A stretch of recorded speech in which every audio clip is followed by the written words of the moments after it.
nuestro Dios, grande y fuerte, Emmanuel, Dios con nosotros, nuestro Rey.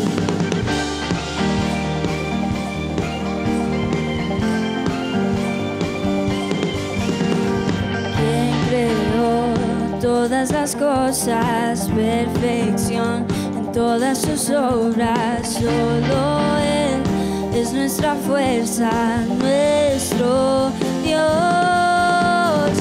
único Dios, poderoso, eres Señor, no hay otro, todo el honor entregamos al único Dios.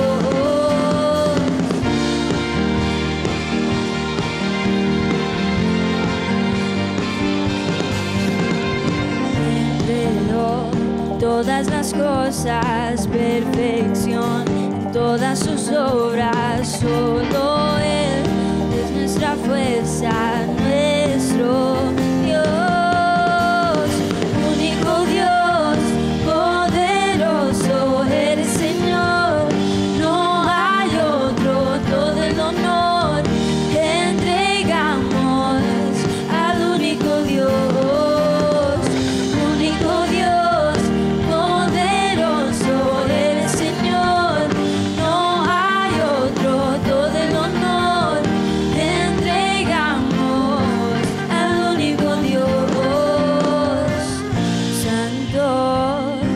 Perfecto Dios, santo y magnífico, nadie es como tu Señor.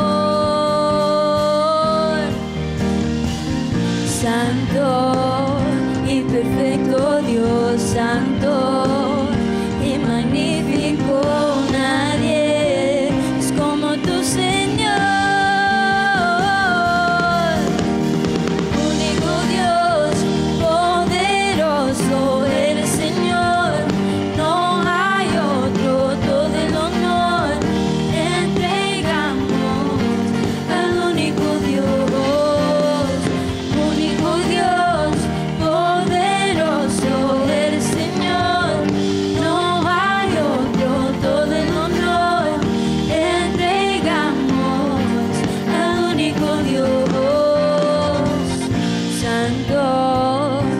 Perfecto Dios, santo y magnífico, nadie es como tu Señor.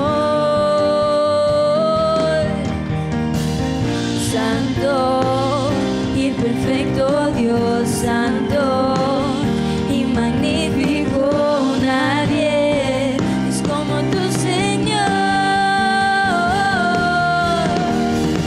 Único Dios, poderoso, eres Señor, no hay otro, todo el honor entregamos al único Dios.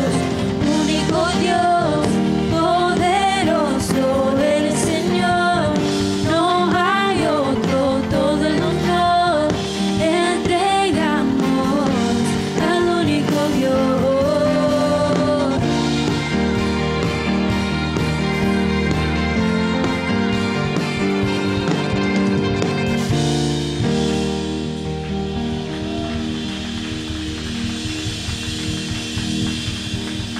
Amén. Nuestro Señor es el único Dios, hermanos. Ahí en tu lugar, hermano, ¿por qué no levantas tu mano y empiezas a adorar a ese único Dios? Muchas veces nosotros pensamos que no podemos venir a la iglesia, que no somos dignos de venir por algún pecado, por algo que estamos pasando. Lo sentimos que es como un muro que nos está bloqueando de nuestro Señor. Pero nosotros tenemos un Dios que nos ama tanto y que Él deja sus manos abiertas para que nosotros vengamos hacia Él. Gracias, Señor. Gracias, Señor.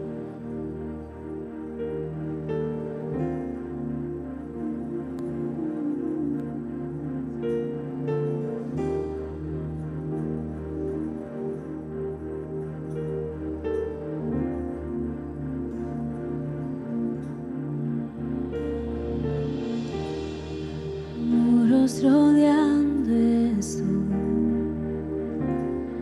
Pensé que caerían, mas nunca me has fallado, Dios.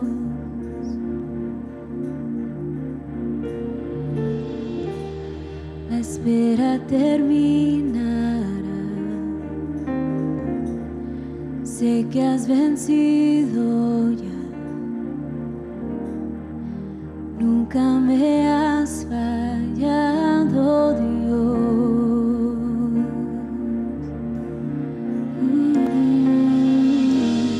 En ti confiaré, tu promesa sigue pie, tú eres fiel.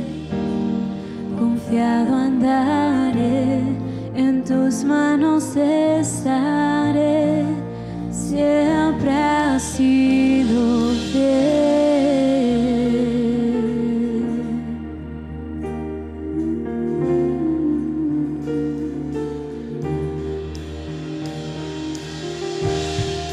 Y la noche acabará,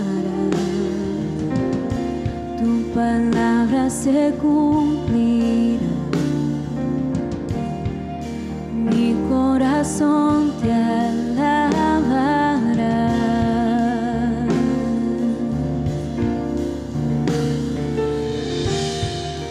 Cristo mi Salvador, cúbreme con tu amor. Mi corazón te alabará.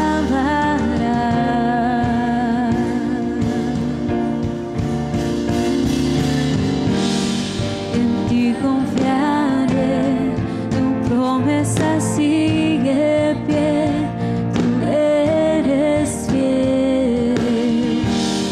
Confiado andaré, en tus manos estaré, tú eres fiel. En ti confiaré, tu promesa sigue pie.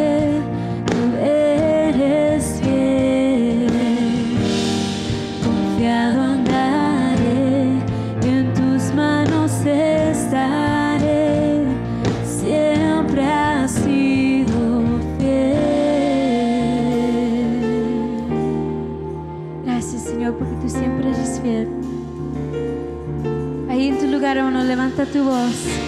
Dile gracias, Señor, porque tú eres fiel. Gracias, Señor, porque yo sé que tú mueves montañas.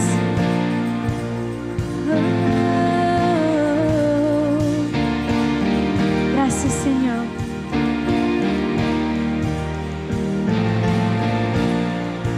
Dile con nosotros. Yo sé que tú mueves montañas. Yo creo en ti. Sé que lo harás otra vez. Abriste el mar en el desierto. Yo creo en ti. Sé que lo harás otra vez. Sé que tú mueves montañas. Yo creo en ti. Sé que lo harás otra vez. Abriste el mar en el desierto. Yo creo en ti. Sé que lo harás otra vez. Yo sé que tú mueves montañas. Yo creo en ti. Sé que lo harás otra vez. Abriste el mar en el desierto. Yo creo en ti. Sé que lo harás otra vez. Sé que lo harás otra vez.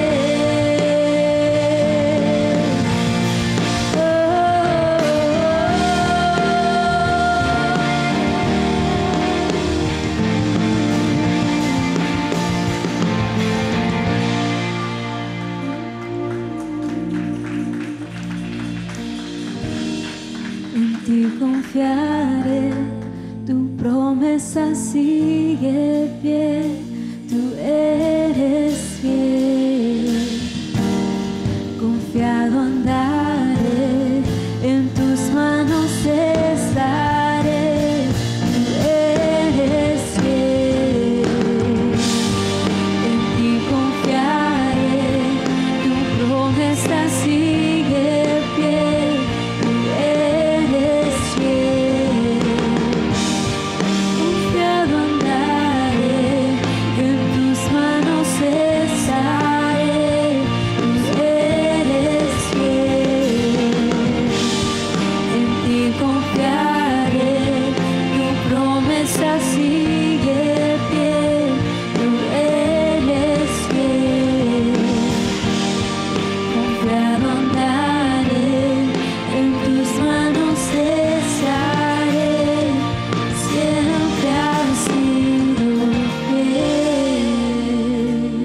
ese Señor que es fiel, a nuestro Dios que es fiel, a nuestro Padre que es fiel.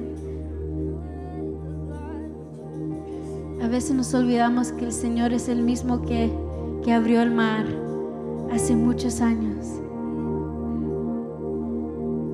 Nuestro Señor sigue haciendo milagros.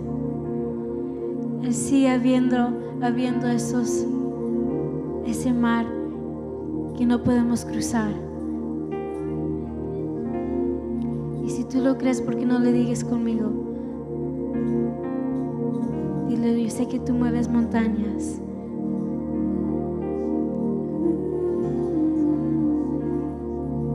Dile, iglesia. Yo sé que tú mueves montañas, yo creo en ti, sé que lo harás otra vez, abriste el mar en el desierto, yo creo en ti, sé que lo harás otra vez, yo sé que tú mueves montañas, yo creo en ti, sé que lo harás otra vez, abriste el mar en el desierto, yo creo en ti, sé que lo harás otra vez, yo sé que tú mueves montañas, yo creo en ti, sé que lo harás otra vez, abriste el mar en el desierto, yo creo en ti, Levanta tu voz. sé que lo harás otra vez, yo sé que tú mueves montañas, yo creo en ti, sé que lo harás otra vez, abriste el mar en el desierto, yo creo en ti, sé que lo harás otra vez, sé que lo harás otra vez.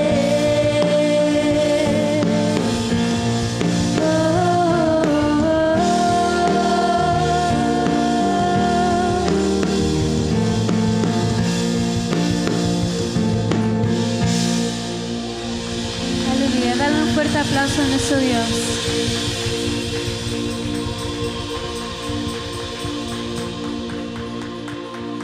Ay, hermanos, ¿por qué no desea su lugar? ¿Por qué no saluda así a su hermano?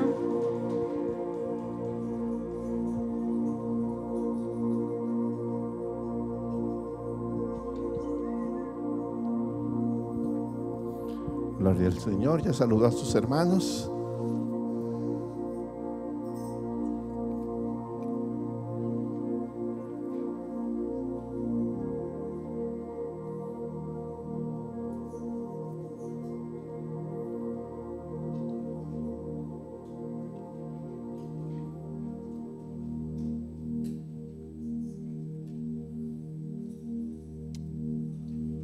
Gloria al Señor.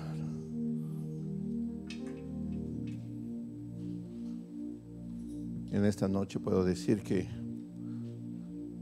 usted y yo somos bienaventurados en poder estar reunidos en esta noche en la casa del Señor. Además de que la iglesia de eso se trata, de estar con nuestros hermanos y juntos adorar al Señor. Yo sé que no sé, pero esta área ha tenido conflictos ayer y ahora, yéndose la luz, y el servicio de internet se ha cortado desde la tarde y posiblemente por la noche esté una vez más instalado, y como sea, no podemos transmitir. Se está grabando con la posibilidad de ver cómo lo transmitimos después, ¿verdad? Pero por eso le decía, doble bendición la suya, porque está en medio de los hermanos y porque está escuchando lo que el Señor quiere que usted escuche esta noche. Así que le invito a ir a su palabra. Bueno, gracias a Dios los textos sí se van a poder ver en el caso de que usted le sea cómodo. Y vamos a ir a Mateo capítulo 5. Mateo 5. Mateo 5, verso 13 y al verso 16. Mateo 5, del verso 13 al verso 16.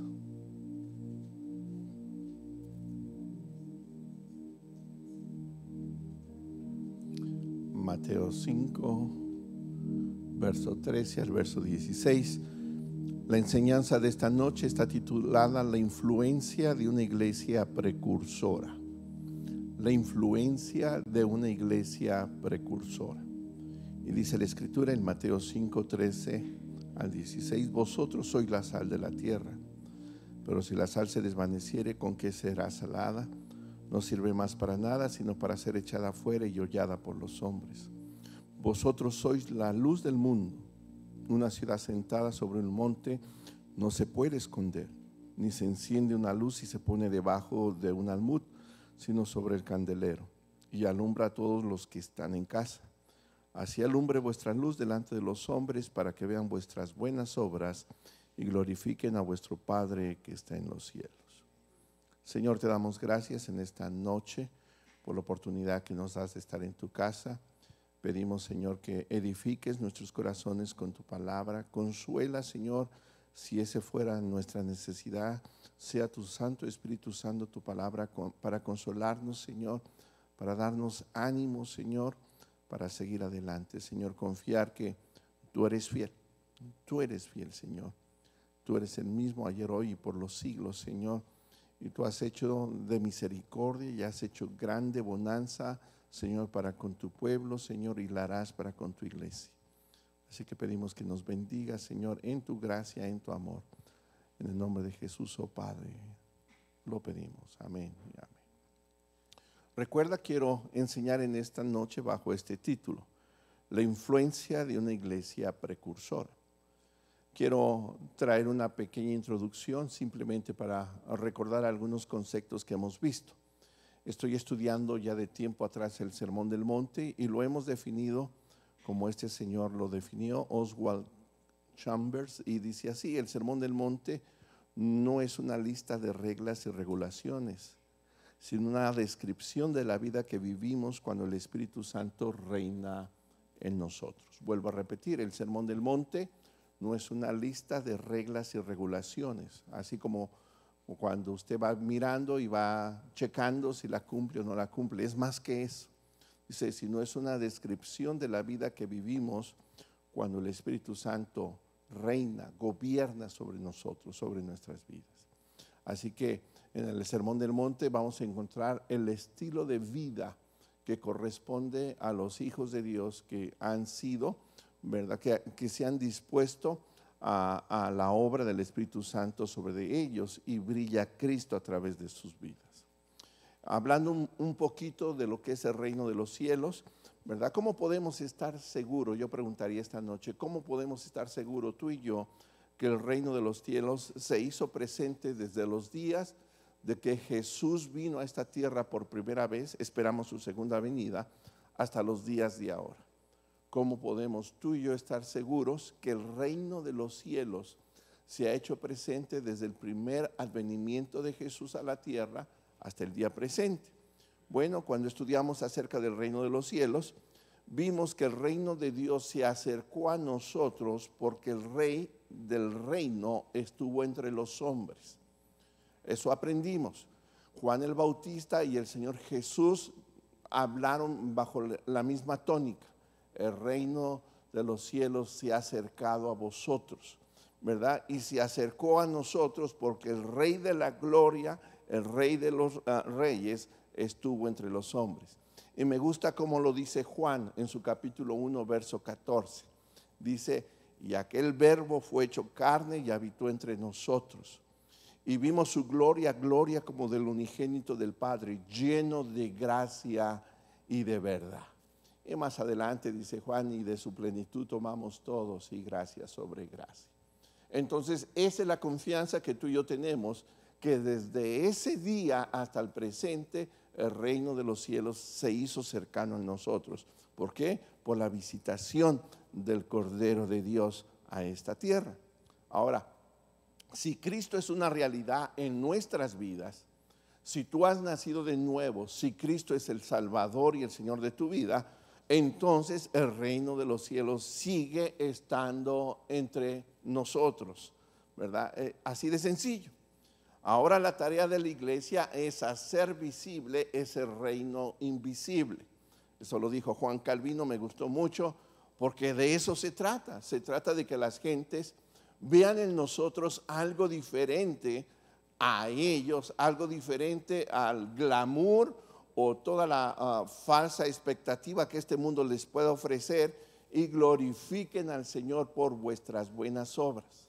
Entonces es la tarea de la iglesia hacer visible, ¿verdad?, precisamente ese reino invisible que está en nosotros por el puro hecho de que Cristo mora en nuestra vida. La iglesia, tú y yo podemos verla bajo el texto que hemos leído de Mateo 5, 13 al 16. Podemos verla como el agente de influencia de Dios para este mundo. Es importante que tú empieces a verte como parte de la iglesia, como el agente, ¿verdad?, de influencia que Dios quiere utilizar para este mundo. Los gobiernos tienen la mejor expectativa en sus propias fuerzas, que la esperanza para sus gentes es el sistema de gobierno que cada país tiene, ¿verdad? Y a lo mejor lo hacen en buena fe, ¿verdad? Posiblemente en Cuba los dictadores o los gobernadores de ese país piensan que el sistema de gobierno de ellos es el mejor y es el que le conviene a su pueblo. Y yo lo dudo, ¿verdad? Asimismo puede recorrer todas las naciones de la tierra y cada una tiene un estilo de gobierno, y a lo mejor muy sinceramente ellos piensan que su sistema de gobierno es la esperanza para la humanidad, o por lo menos para los ciudadanos de ese país. Algunos ricos, la gente apoderada, piensa que ellos son la esperanza para el mundo y se unen para dar obras de beneficencia, unen sus recursos con otros ricos, ¿verdad? Y practican lo que es la filantropía, ¿verdad? Y empiezan a ver en qué invertir su dinero en bien de la humanidad. Pero la Escritura no me dice que ni el sector privado ni el gobierno es la esperanza del hombre. La Escritura nos dice que es la iglesia, es el agente de influencia que Dios quiere utilizar para este mundo necesitado de Él. Así que la intención del Señor al establecer su iglesia es que la iglesia siempre tenga y mantenga su influencia en todos los tiempos y en todos los ámbitos de la humanidad. Yo creo que el tiempo de esta noche va a ser corto para todo lo que traigo, así que lo voy a parcelar, lo voy a dividir, pero por lo menos Dios nos permita ver algunos ejemplos cómo el Señor vea a la iglesia como ese agente de influencia. Quiero volver a leer el pasaje que leí para que veas cómo el Señor Jesús, a través de estas dos metáforas, trata de dejar ese énfasis que su iglesia, ¿verdad?, fue establecida por Él para que siempre mantenga esa influencia en cualquier tiempo, en cualquier situación en cuanto a la humanidad se trata. Pero hoy lo quiero leer en la Nueva Traducción Viviente, así que síganos en el proyector. Dice así: ustedes son la sal de la tierra. Dile a tu hermano o hermana que tienes al lado: tú eres la sal de la tierra. Esa es la primera metáfora, ¿ok? Ustedes son la sal de la tierra. Pero, ¿para qué sirve la sal si ha perdido su sabor? ¿Pueden lograr que vuelva a ser salada? La descartarán y la pisotearán como algo que no tiene ningún valor. Verso 14 es la segunda metáfora y dice: ustedes son la luz del mundo. Dile a tu hermano: tú eres la luz del mundo. No la secta esa que tiene base en México, ¿ok? Tú eres la luz del mundo. Dice: ustedes son la luz del mundo, como una ciudad en lo alto de una colina que no puede esconderse. Nadie enciende una lámpara y luego la pone debajo de una canasta. En cambio, la coloca en un lugar alto donde ilumina a todos los que están en casa. De la misma manera, dejen que sus buenas acciones brillen a vista de todos, para que todos alaben a su Padre Celestial. Así que la intención de Jesús al establecer su iglesia es que tú recuerdes que el Señor te escogió para ser parte de su iglesia. ¿Para qué? Para tener esa influencia sobre la humanidad, sobre la gente. A través de estas dos metáforas, Jesús habló de tal influencia de la iglesia hacia el mundo. ¿verdad? Y podemos ver, así como la sal y la luz son elementos esenciales, ¿verdad? Para preservación y para la vida, quiero compartirte un poquito lo que significaría en este contexto ser sal y ser luz. El primero, la sal nos habla del carácter interno, que fluye en un mundo en decadencia. Nuestra tarea es guardar nuestras vidas puras, santas, para que podamos salar esta tierra y contener de esa manera la corrupción, de tal manera que el Evangelio, que tú y yo sabemos por la Escritura que es poder de Dios, continúe avanzando, no solamente en el aspecto geográfico, sino sobre todo en el aspecto de transformación, porque la palabra de Dios es, ¿verdad?, viva y eficaz. Su Evangelio es poder de Dios. Entonces, la sal está hablando de tu carácter interno, está hablando de mi carácter interno, ¿verdad? Influyendo en un mundo que está cada día de picada, en decadencia.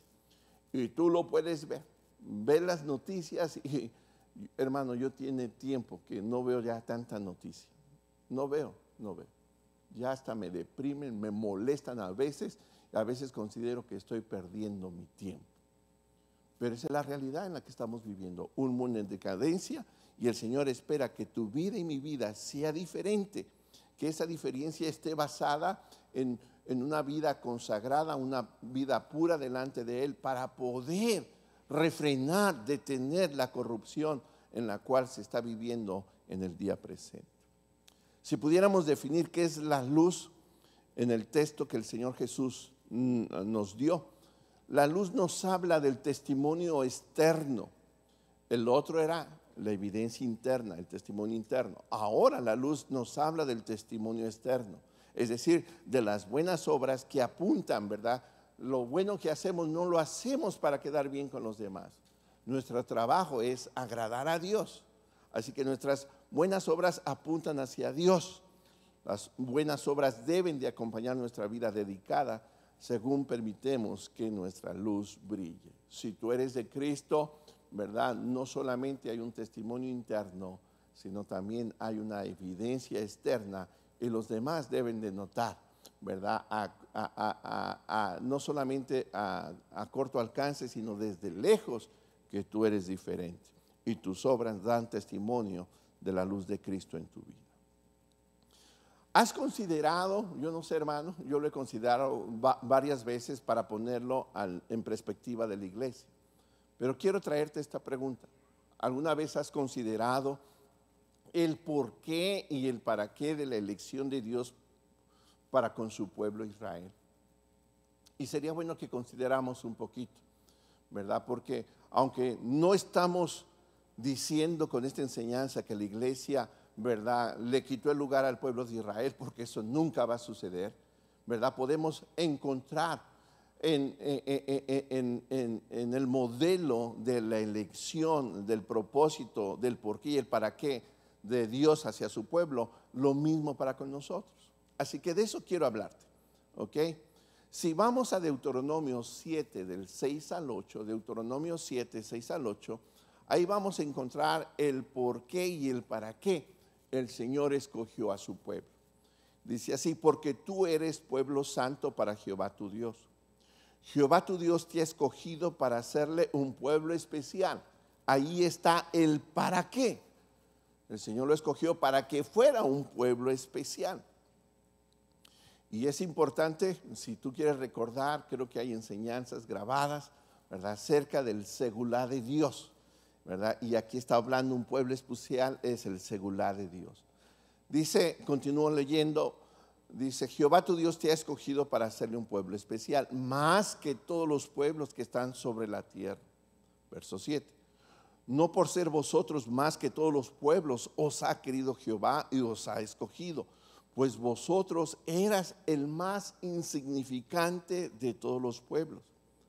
Note el verso 8. El verso 8 nos introduce el por qué fue escogido.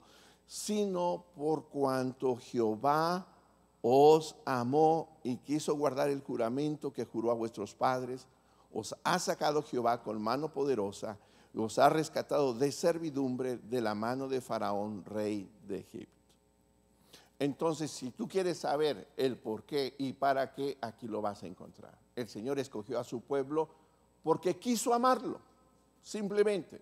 No era el mejor de los pueblos. Había naciones más grandes, había naciones más civilizadas, más cultas, y Israel era algo, como lo describe la Escritura, algo insignificante. Pero cuando el Señor quiso en su corazón amar a esta nación, nadie pudo quitarle ese deseo. Y lo escogió ¿para qué? Para hacerlo especial, ¿verdad? Algo especial, algo... Yo lo he comprendido así, y de momento te sirve. La razón básica por la cual escoge a una nación tan pequeña, tan insignificante, es por esto. Porque el Señor dice, bueno, yo voy a escoger este pequeño pueblo porque primero lo he amado. Y va a ser un pueblo donde mi gloria va a brillar. De tal manera va a brillar mi gloria que todas las naciones de la tierra, las más poderosas, las más lejanas, van a dar testimonio que el Dios de Israel es el Dios de los cielos y es el Dios de la tierra, porque mi gloria va a estar sobre esta nación. Y déjame decirte, ves la Escritura y hubieron muchos reyes en diferentes tiempos, en diferentes sazones, que reconocieron que no hay Dios como el Dios de Israel, el único Dios verdadero. Nuestro Dios es esa clase de Dios excelso, todopoderoso e indomable, que ama y escoge, ¿sabes qué? A gente pecadora como tú y yo. Y nos escoge desde la eternidad simplemente por su gracia, por su amor, sin que tengan que cumplir una condición para ser amados por Él, de esta manera tan más íntima y tan más especial. Y tú me has escuchado. Los momentos más consoladores de mi vida, cuando me siento frustrado, cuando en el momento siento que no doy la medida, y luego agréguele ese sentido de complejo que de vez en cuando me sobresale, y escuchar la dulce voz del Señor a través de su Espíritu Santo: hijo, te amo, hermano, eso es precioso. Porque cada vez que escucho eso, hijo, te amo, Señor, pero no soy digno. Yo lo sé, me dice, yo lo sé que no eres digno, pero yo te amo. Así que eso me consuela y eso me levanta. Y ese Dios es no solamente excelso, no solamente es poderoso, sino es indomable. Cuando Él decide amar a alguien, hermano, lo va a amar. Y no le va a pedir condiciones para ser amado. Simplemente es el beneplácito, ¿verdad? La voluntad de su corazón. ¿Has considerado por qué el Señor te escogió a ti para ser parte de su iglesia? Déjame decirte, Efesios capítulo 1 del 4 al 6 habla de esa selección y de esa razón. La habla en una forma general, aunque te voy a dar dos citas que explican el por qué y el para qué. Quiero leer Efesios 1, 4 al 6.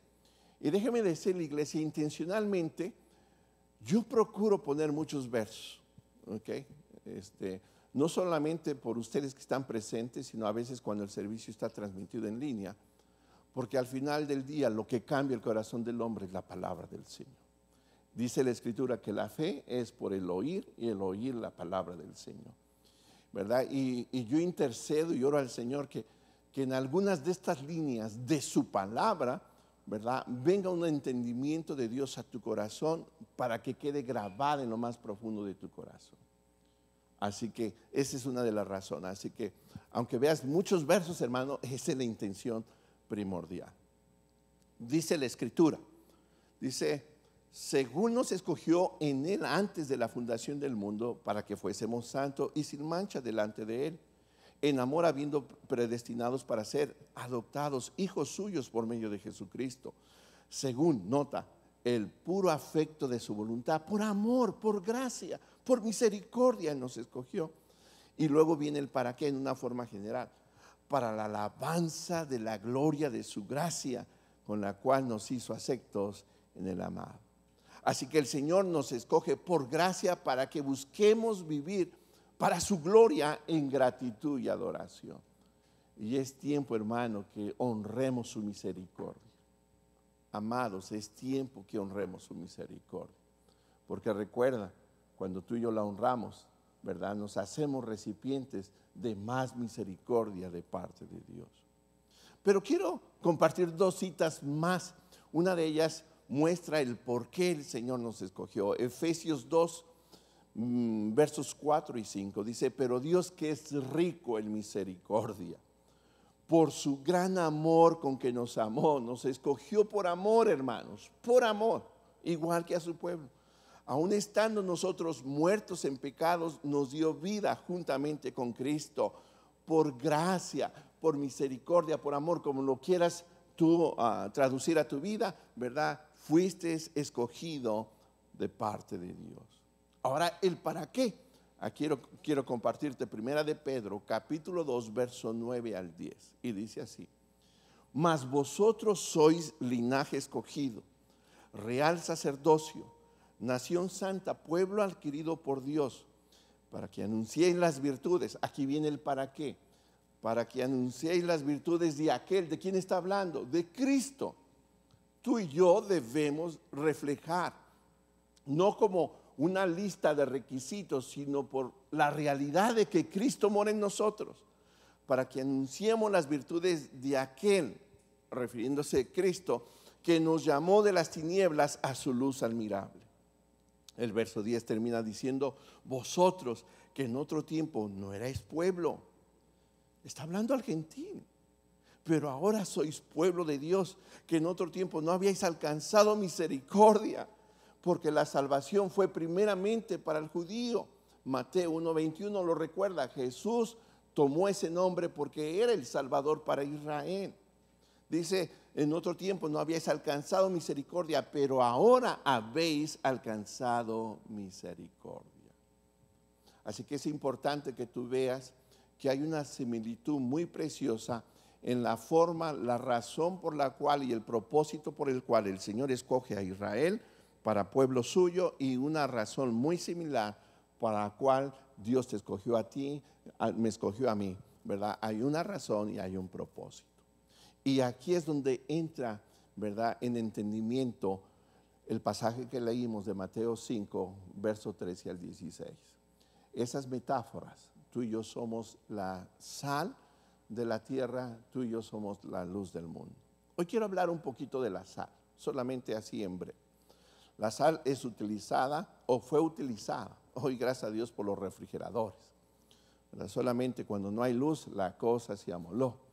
En los países como Cuba, en Venezuela, donde racionan la luz, también está crítica la cosa.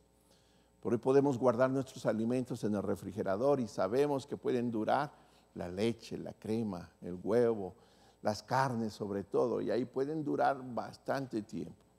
Y algunas hermanas son tan expertas para almacenar sus cosas en el refrigerador. Compran hasta bolsitas que no le entran el aire y no sé qué tanto hacen, ¿verdad? Hacen un guisado y lo que sobró lo ponen en una bolsita de zipper especial, ¿verdad? Y después de no sé cuántas semanas todavía se atreven a comer eso, ¿verdad? Uno que es más picky quiere comida recién hecha, ¿verdad? Pero conclusión, hermano, antes en otro tiempo la sal hacía esa función, preservar el alimento, que el alimento durara más tiempo, sobre todo la carne. Y la sal llegó a valer tanto, hermano, que de ahí es tomada la palabra salario, valió tanto. Se cree que hubo un tiempo que había trueques o cambios, ¿verdad? Y se pagaba con sal o se hacía cambio con sal. Era tan valiosa, ¿por qué? Porque su función fue preservar, es decir, ayudar a que los alimentos no se echaran a perder. También ciertas sales son utilizadas, y hablando, por ejemplo, del sulfato de magnesio, son utilizadas en la agricultura. Cuando la tierra no tiene tanta proteína, tanto mineral, esta sal le ayuda y refuerza, ¿verdad?, los cultivos. También la sal es utilizada para darles sabor a los alimentos. Y una vez hice una idea, imagínate que haces una buena olla de frijoles y se te olvida echarle la sal. Eso va a ser algo horrible, ¿verdad? Necesitan la sal. la sal sirve para dar sabor a los alimentos.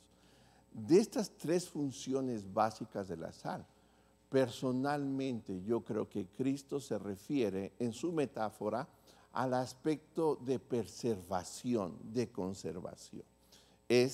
Yo creo que la interpretación, la aplicación más apropiada que tú y yo podemos, ¿verdad?, utilizar en esta metáfora que el Señor Jesús nos presenta. ¿Por qué? Porque tú y yo somos un agente de preservación en medio de un mundo que se está corrompiendo. Así que el Señor nos ha llamado, ¿verdad? Nos ha sacado del reino de las tinieblas y nos has puesto en el reino de Él, de luz, para ser sal, para ser esos agentes de preservación en un mundo, ¿verdad?, donde la corrupción va de mal en peor, hermano, y tú y yo podemos ser instrumento para frenar, para detener eso, aunque tú no lo creas. La influencia de la iglesia ha traspasado los tiempos, las culturas, las ideologías, la filosofía, la política, la economía.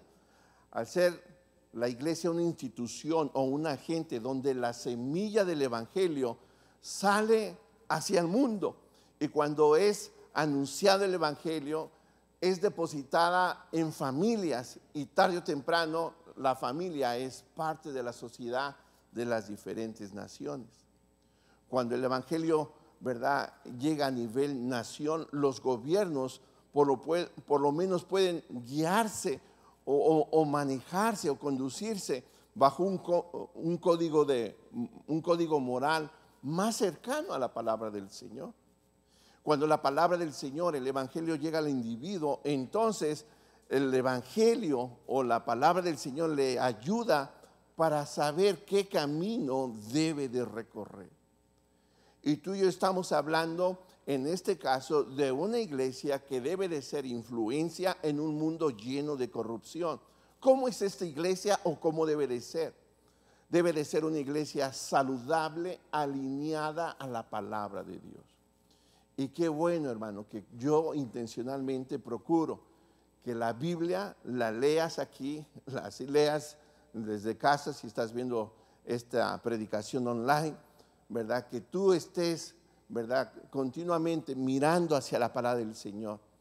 Y una iglesia saludable es aquella que está alineada a la Escritura, porque de la palabra del Señor fluyen las verdades, hermano, que dan vida al hombre. Verdades que representan la revelación y la inspiración de un Dios vivo, de un Dios santo. Es ese tipo de iglesia de la cual, ¿verdad?, el Señor se refiere al llevarnos a ese compromiso de influencia. Es una iglesia que entiende que debe de ser el puente de restauración entre la humanidad y el Señor. Hay gente, hermano, necesitada de Cristo. Todavía hay gente cautiva de Satanás, cautiva del diablo. Y la iglesia es la única esperanza de salvación para ellos.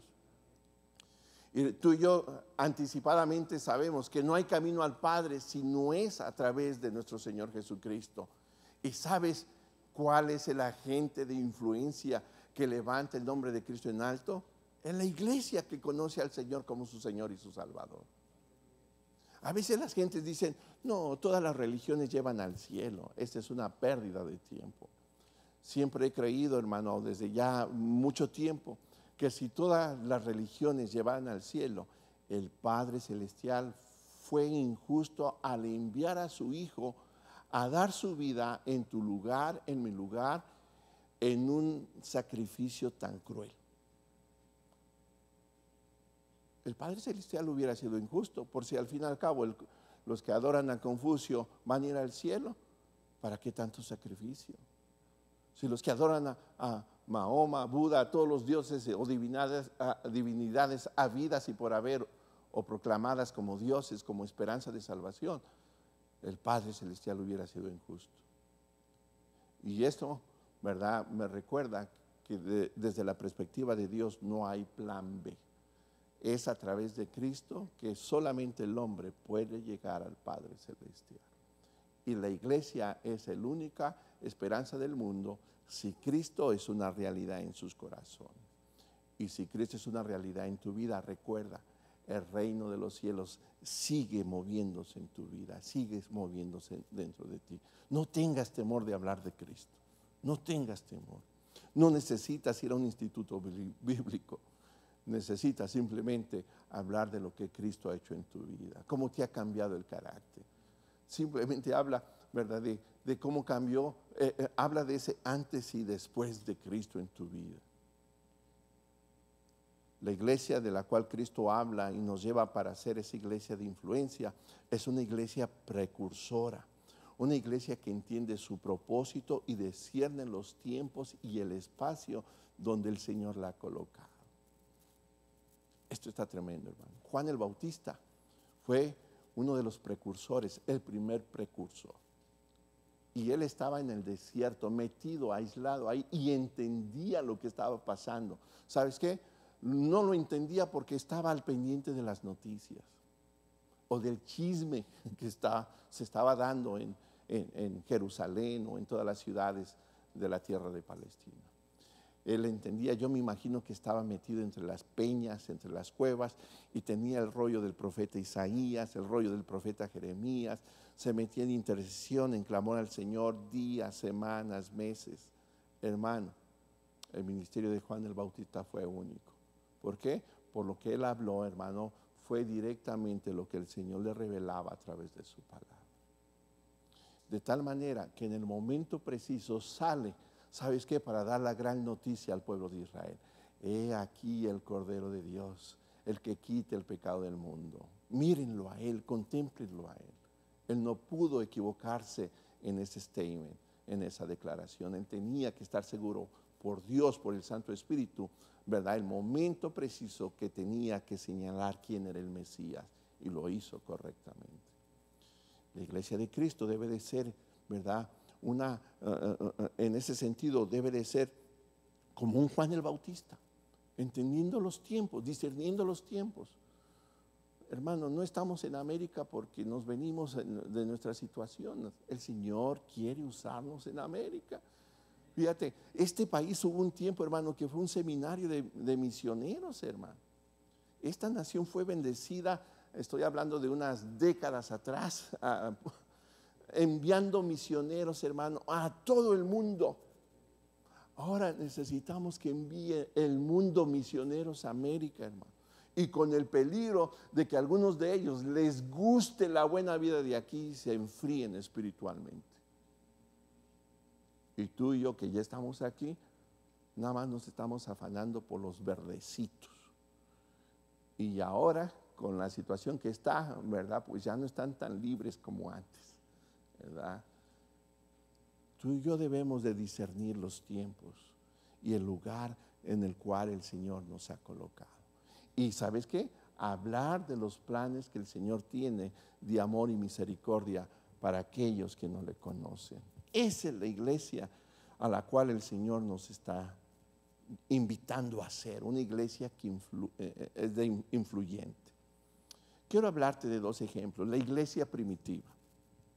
La iglesia primitiva, por más de 3 siglos, estoy hablando por más de 300 años, no tuvo el estilo de vida que tiene la iglesia de Cristo aquí en los United States. Para nada, para nada. Cuando la iglesia de Cristo resurge en Hechos capítulo 2, ¿verdad? Primero viene ese inicio, ¿verdad?, dentro del grupo de los apóstoles, gente judía, ¿verdad?, etcétera, etcétera. Pero después vemos cómo los gentiles vienen a ser incluidos también en el plan soberano de Dios y son parte de la iglesia. Y vemos ese relajo, ¿verdad?, ahora con los gentiles en Hechos 15, hermano. Y vemos cómo el mismo Dios que obró y se manifestó en el pueblo gentil, lo está haciendo en el pueblo judío, lo está haciendo también en el pueblo gentil. Y los discípulos entienden que el Señor en su beneplácito, en su voluntad, ha querido que los gentiles sean parte de la iglesia de Cristo. Pero ¿sabes qué? No les fue bien, porque vino la persecución. A veces no sabemos ni por dónde viene primero. Increíblemente vino, hermano, de los judíos, celosos de este nuevo grupo. Y recuerdas al apóstol Pablo, celoso. Él estaba pensando que estaba sirviendo al Señor, persiguiendo a los nuevos creyentes, hermano. Y dice que les golpeaban, a veces había mujeres, a veces había niños y los metía a la cárcel.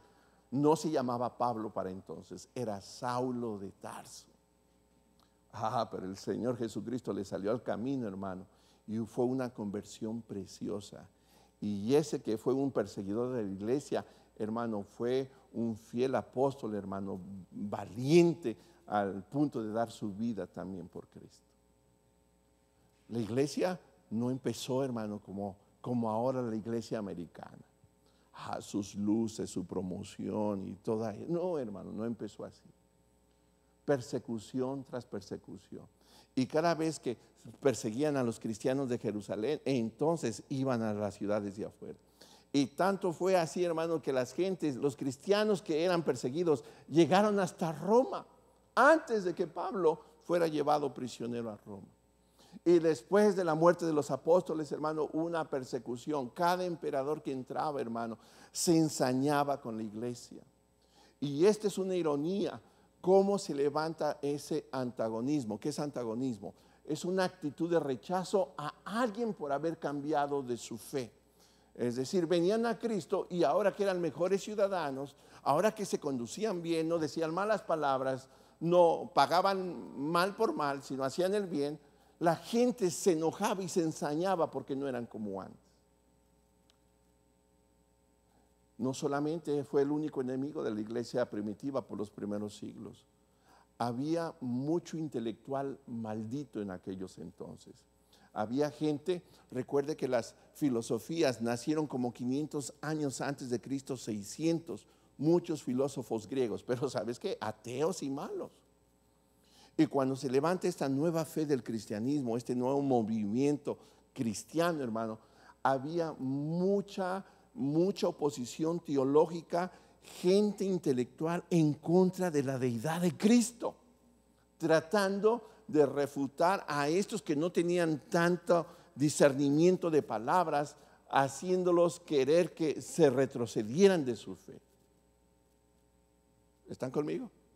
¿Te has encontrado con gente así, que sabe mucho, tiene mucha sabiduría humana y quiere usar sus argumentos para hacerte sentir ridículo porque crees en Jesús como el Hijo de Dios? De eso sabía mucho. De hecho, tomó 3 siglos o más para que estos nuevos cristianos que se iban equipando se fueran también retroalimentando con palabras, con filosofías, y poner, ¿verdad?, la fe cristiana en letras o en el entendimiento de ese tipo de gente para refutar todo argumento en contra de la fe de nuestro Señor Jesucristo. Y en esos siglos, hermano, muchos emperadores no solamente llevaban presos a los cristianos, sino, ¿sabes qué sucedía? Los llevaban a la muerte, los martirios que se daban, los leones, los tigres que no habían comido, ¿verdad?, eran tirados en la plaza donde estaban los cristianos. Y dice la historia, la gente no comprendía. Ellos morían devorados por las fieras. ¿Y sabes qué estaban haciendo? No estaban llorando, estaban unidos, ¿verdad?, protegiendo a los más débiles, pero mientras que estaban ahí, estaban entonando himnos. Si conoce la historia de Policarpio, un viejo anciano de la iglesia primitiva, hermano, los mismos soldados al capturarlo le pedían de favor que negaran su fe. Era tan débil el anciano que tuvieron cierta conmisericordia, no querían su muerte por su edad, por su respeto. Y él dice, ¿cómo voy a ser tan cruel? Tantos años el Señor me ha salvado y ha sido mi Señor y ha sido tan bueno conmigo. ¿Por qué voy a negar la misericordia y la grandeza de mi Dios? Y va a morir como nosotros, hermano. Por más de 300 años. ¿Sabes qué sucedió? La iglesia crecía, la iglesia crecía, la iglesia crecía. Los emperadores querían terminarla, querían acabarla, pero esa cosa estaba tremenda. La iglesia se multiplicaba más y más. Fue cuando Constantino utilizó el recurso legal para congraciarse con la iglesia terminando de buenas por todas la persecución y la muerte de cristianos. La iglesia se sintió segura, ya no perseguida, ya no era llevada a los circos para que los mataran. ¿Sabes qué pasó después? Sus puertas se abrieron y entró el paganismo, entró el mundo a sus iglesias. Y ¿sabes qué? En cuestión de tiempo, esas iglesias perdieron su fervor, perdieron su amor por Cristo. Tú y yo fuimos llamados a ser sal de la tierra, pero sal que sala, no que ha perdido su sabor. Y cuando nosotros permitimos esa contaminación de lo pagano, de lo mundano en nuestras vidas, estamos poniendo en riesgo el factor que influye para bien para las gentes que no conocen de nuestro Señor Jesucristo. ¿Me están entendiendo? Otro ejemplo, y termino con este, es el Gran Despertar. Este fue un movimiento, me dio risa, te lo voy a leer. Esto lo dice la Wikipedia, algo así se llama. No es muy aceptada por muchos, pero me gustó la forma simple. Dice, el Gran Despertar fue un movimiento de revitalización cristiana que se extendió por Europa protestante y América Británica, y en especial las colonias norteamericanas en la década de los 1730 a 1740, aunque en realidad duró otros 20 años más, yo creo, dejando un impacto permanente en la religión norteamericana. Cambió la cultura, este Gran Despertar. Así lo define. Me gustó por lo sencillito, lo básico y la forma general que lo define. Déjate lo explico. Cuando vinieron los primeros habitantes de Europa para quedarse acá, los primeros colonos, ¿verdad? Algunos de ellos son conocidos como los puritanos. Era gente piadosa, gente temerosa del Señor, gente que sus vidas estaban alineadas a las Escrituras, gentes cuyas familias daban testimonio de que quien gobernaba su hogar era Jesucristo. Ellos eran los puritanos. Cuando ellos llegaron a América, se establecieron en lo que tú y yo conocemos en la historia de esta nación, en las 13 colonias, con la buena intención de, con toda libertad, practicar su fe en este nuevo mundo. Recuerden, ellos ya tenían base. En Europa había cierta persecución sobre ellos, pero cuando vienen a este nuevo mundo, vienen a América y se establecen, ¿verdad? Estos primeros colonos estaban súper emocionados porque ahora están libres, queriendo con libertad ejercer su fe, ¿verdad?, cristiana. Pero resultó que se establecen, resultó que vienen los hijos, vienen los nietos y empiezan a tener bienes, empiezan a tener bonanza, empiezan a tener propiedades. Tarde o temprano, cuestión de tiempo, sucedió que las iglesias de aquel entonces se enfriaron espiritualmente, se enfriaron. Se ocuparon tanto de lo material que las iglesias se enfriaron. ¿Has visto esto alrededor tuyo? ¿Lo has vivido tú? ¿Recuerdas qué le pasó al pueblo de Israel ya entrando a la tierra prometida, cuando el Señor aún se los había advertido? Entonces se enfrían las iglesias y el Señor empieza a levantar a hombres de Dios, ministros de Dios de diferentes denominaciones, con un celo, ¿verdad? Despertaron. Esto no puede ser la iglesia. Esto no es lo que Cristo dijo en Mateo 5, ¿verdad? Que es sal de la tierra y luz del mundo. Esto no es. Uno de ellos fue Teodoro Frelinghuysen. En 1720, él es un ministro de la Iglesia Reformada. Él declaró esto: la frialdad espiritual se ha adueñado de las iglesias. Él vio la condición de las iglesias cristianas en aquel entonces y él dijo: aquí el dueño de ellas es la frialdad espiritual. Y en base a eso él entendió que se necesitaba de muchas cosas. Se necesitaba de conversión genuina, que las gentes tuvieran conversión, salvación genuina. Joven que estás aquí, adolescente, niño que estás aquí, qué bueno que muchos de ustedes o la mayoría de ustedes nacieron en un hogar cristiano. ¿A qué me refiero? Que por lo menos papá y mamá tenían seguridad de salvación o iban a la iglesia cristiana. pero ustedes necesitan de Cristo en una forma personal e individual. No son salvos porque nacieron en un hogar así. No, sus vidas necesitan ser quebrantadas por el amor de Cristo. Cada uno de ustedes. Así que no asumen que son salvos porque nacieron en un hogar cristiano. Y él se da cuenta que la iglesia necesita experimentar una conversión genuina, un compromiso real con la fe, hermano. Porque seguir a Cristo implica estar dispuesto a llevar su cruz cada día, estar dispuesto a morir por Cristo, negarnos a nosotros mismos y seguirle cada día. Y los cristianos necesitamos realizar que necesitamos de un compromiso real. Necesitamos un cambio de vida verdadero. Recuerda, Cristo dijo que nosotros éramos la luz del mundo, es el testimonio exterior. Nuestras obras dan testimonio de lo que Cristo hizo en nuestro interior, renovando nuestro corazón. Y este ministro da testimonio de eso. Más tarde, otro ministro, Gilberto Tenet, él era presbiteriano. Él dice, la muerte, y esto está fuerte, y lo digo por los que servimos, la muerte de las iglesias se debe a que muchos de los pastores no conocen del evangelio, es decir, no son salvos, no son salvos. Hoy estaba viendo el testimonio de una ministra ordenada metodista, no recuerdo el estado. Ministra ordenada, mujer, ministra ordenada, lesbiana. Y hablando de su situación, ¿verdad?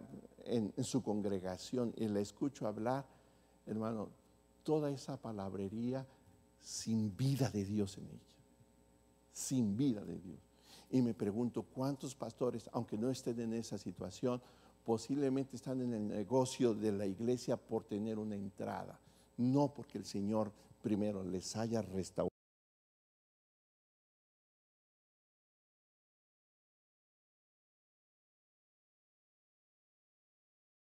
Y este ministro presbiteriano dice, no, la causa de la muerte de la iglesia es porque sus pastores están peor.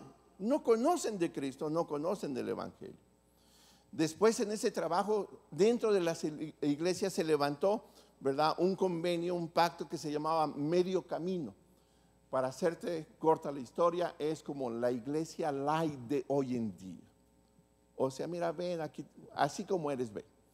No vas a participar de todas estas cosas, o de estas cosas no puedes participar, pero en estas cosas sí cabes, ¿verdad? Tratando de comprometer la palabra del Señor con tal de tener mayor membresía en sus lugares. Se levantó eso en ese tiempo. Oh, pero luego el Señor levanta un hombre, siervo del Señor, Jonathan Edwards. Y este hombre no tenía, ¿verdad?, destreza. Dicen, ¿verdad?, dice la historia que cuando predicaba era medio aburridón, ¿verdad? Se dormía la gente, pero tenía un conocimiento de las Escrituras, tenía un vivo celo por Cristo, hermano, que sermones que él trajo, hermano, había unas conversiones tan preciosas, el Espíritu Santo convenciendo a la gente de su pecado. Voy a leerlo en su momento, ya tengo el libro, pero un sermón que le tituló así, Pecadores en las manos de un Dios airado. Ya nada más veo el título, ¿verdad? No sé tú qué sientes al escucharlo, pero dirías, mejor vámonos. Esto se oye fuerte. Después viene otro. Este no vivía aquí, este era un ministro inglés, Jorge Whitefield.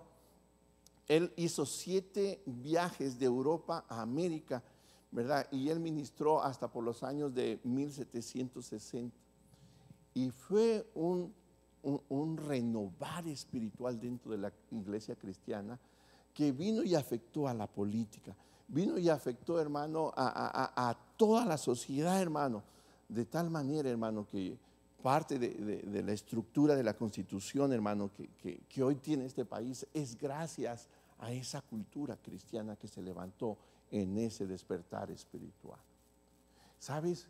Que se establecieron 4 iglesias cristianas en aquel tiempo, 4 universidades cristianas, porque estaba creciendo tanto la iglesia cristiana que se necesitaba de preparación de líderes, pero no solamente a nivel laico, sino a nivel más profesional.